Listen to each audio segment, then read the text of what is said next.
3,500 years ago, in the Austrian Alps, expert Bronze Age miners dug deep shafts and galleries into the mountains.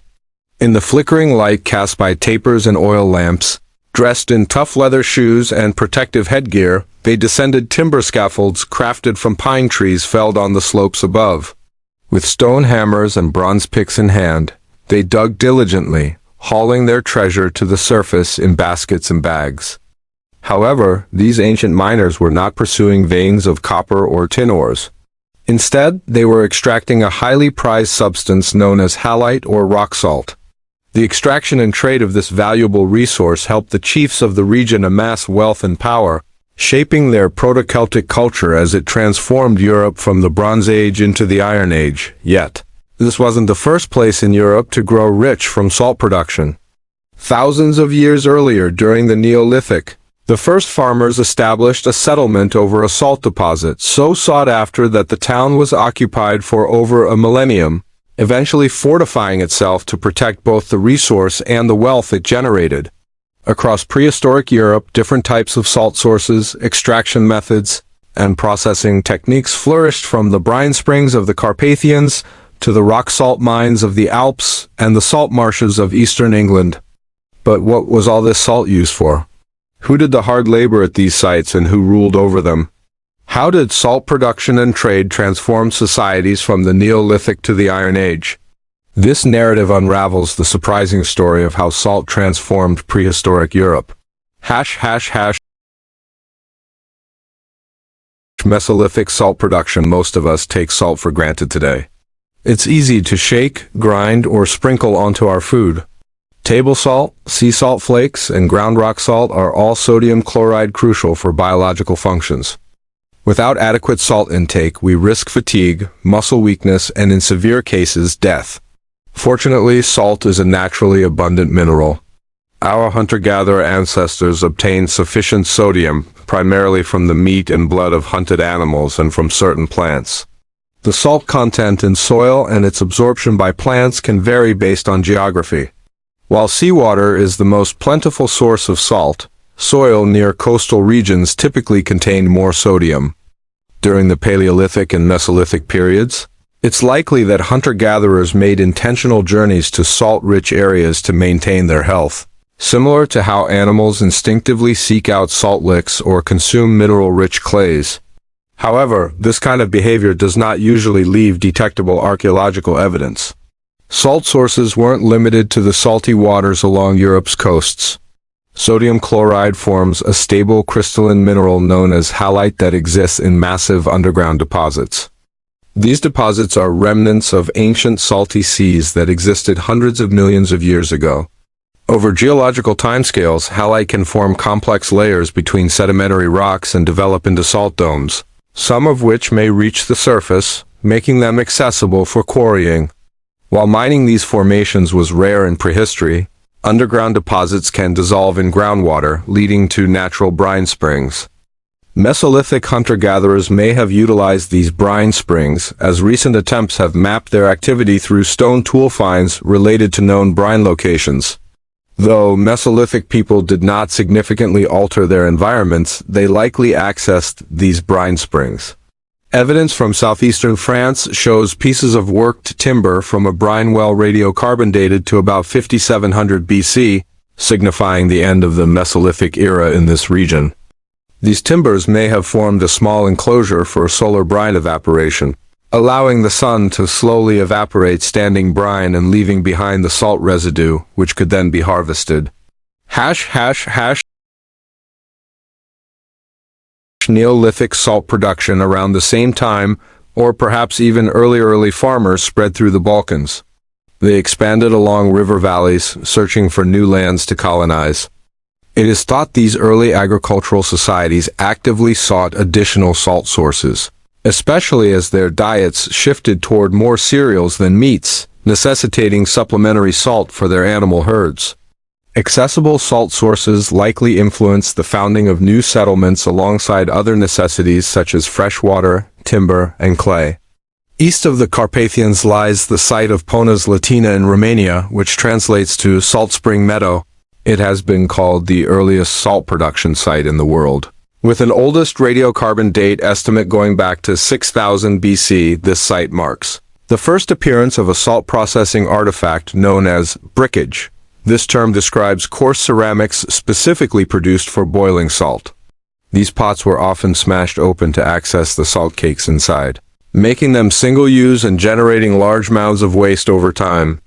Enormous quantities of these ceramics were produced at various prehistoric European salt processing sites, creating landmarks noticed by archaeologists long ago. The term brickage was coined in 1740 by a French military engineer and antiquarian who identified these mounds of brick-like material in eastern France. In the Carpathian region, this salt production technique persisted from the earliest Neolithic settlements into the Chalcolithic era. Different brine springs yield varying salt concentrations that fluctuate based on seasonal rainfall. Local people still utilize brine springs today for culinary purposes, pouring brine into soups and preserving dairy products. To produce salt crystals, the brine needed to be evaporated. From the Neolithic onward, ceramic containers made of local clay drew heat from fire to evaporate the water in brine, leaving salt crystals inside. Once the water evaporated, the ceramic container was broken open to collect the salt cakes. The remains of these containers, referred to as brickage, serve as critical archaeological evidence for prehistoric salt production across Europe for thousands of years, extending from the Neolithic into the Iron Age. While this may not have been the only technique used at these Neolithic sites, the production work was seasonal and small-scale, conducted by and for local communities. Salt would have seasoned food and preserved meat, contributing to better food storage strategies that in turn helped these societies endure seasonal shortages. Improved health likely fueled population growth during this time. The salt fortress of Solnitsata as Neolithic societies developed new technologies, including metalwork in what's known as the Chalcolithic era. They also became more complex, with craft specialization emerging within and between settlements, along with the inception of long-range trade networks. Settlements in this period expanded into new territories, seeking control over valuable resources like copper ores. They typically fortified themselves with defenses such as banks, ditches, and palisades, sometimes on a grand scale. One remarkable settlement near Pia in Bulgaria appears to have specialized in salt production. Here lies the only large salt deposit in the region. Salt extraction at this location has transpired for thousands of years, with the earliest exploitation of the salt springs dating back to the Neolithic, possibly around 5500 BC. This settlement has been dubbed Solnitsata, or the Salt Works, and is sometimes referred to as Europe's oldest town. Clay ovens and ceramic pots were utilized within the Neolithic settlement and at the brine springs to produce salt. Salt processing here continued into the late Chalcolithic, around 4500 to 4200 BC, when the entire region underwent a systemic decline. It was part of the Chalcolithic trade networks, exchanging gold and copper from the Balkan Mountains, spondylus shells, and other resources like obsidian, both as raw materials and finished tools and ornaments. Just 40 kilometers away from Solnitsata was Vanna Cemetery, the site with the oldest gold treasure in the world, the burial grounds of the first elite metal workers, buried with a wealth of metal ornaments and weapons.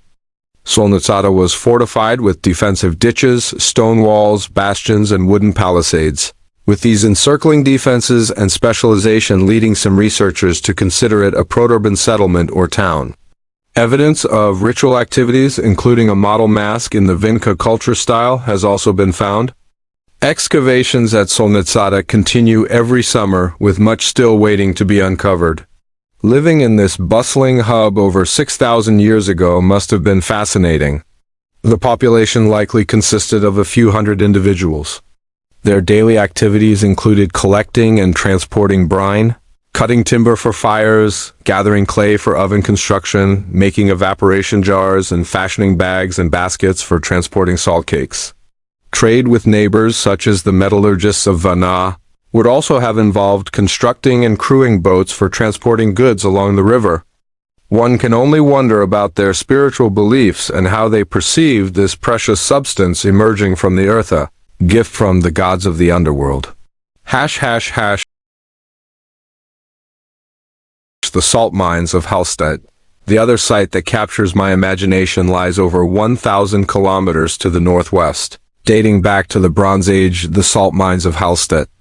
A surprising amount of research exists on prehistoric salt once you begin looking. The book by Anthony Harding provides a comprehensive overview, while another interesting read is Mark Kurlinski's Salt, A World History, alongside various academic publications about specific sites and regions, which I'll link in the description below. In the Bronze Age, most European salt came from salt springs and by processing seawater in coastal regions. I'll elaborate more on that later. Both methods employed brickage for evaporating the brine through heating. However, some areas also mined halite rock salt directly. Certain sites quarried exposed halite where it was accessible at the surface. Although most ancient workings have been obliterated by continuous quarrying, some remnants survive, like wooden troughs with holes from Transylvania and Ukraine used in salt processing. Hollowed-out tree trunks from Romania date to the Bronze Age, between the 16th and the 9th centuries BC.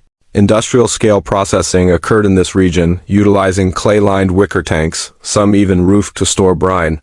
The troughs carved from tree trunks may have served to drip fresh water onto the rock salt deposits below. Wooden plugs with tiny holes held twisted cords that dangled down, dissolving sections of exposed halite below the drips. This process has been tested and proven effective.